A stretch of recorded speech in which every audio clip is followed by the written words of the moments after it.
Many people are following the Eightfold Path, some unconsciously because it's the theme of self-development anyway. It has to do how do I integrate myself into the world. That's one of my theories. It's not so much that then the other exercises to improve yourself in order to be able to contribute better. The Eightfold Path is more the question, how am I embedded in the whole, and how does the whole live in me? Very often when we speak about the higher self, we speak about it's a purer way of how I am.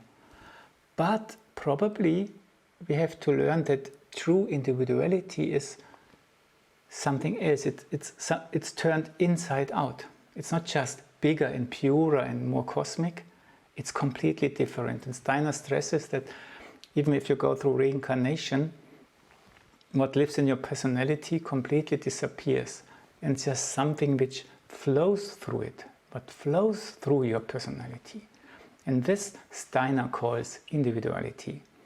And this, he said, that's what Buddha wanted to bring forward. This aspect of the individuality. And when you look at the vowels and the consonants, then you have in the vowels what lives in the soul, what lives in your inner being, what wants to bring you into life, what expresses your personality. And in the consonants you have the outside world.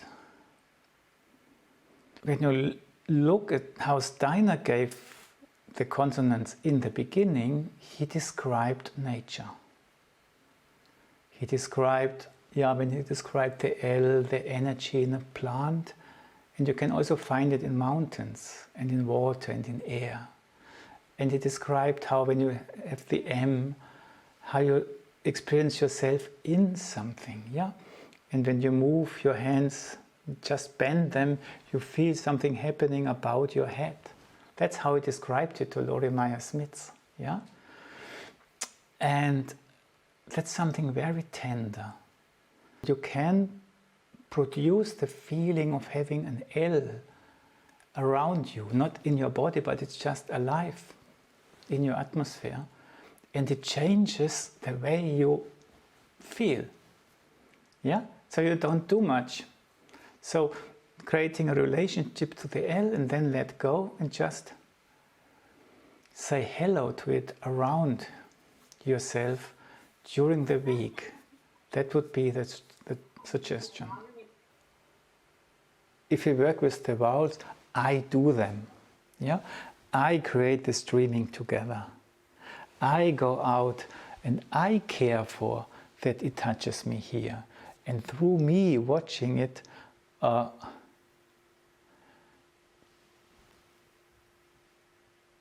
something comes into existence. And the other world is just there. And we just try to make contact with it by feeling similar processes in us.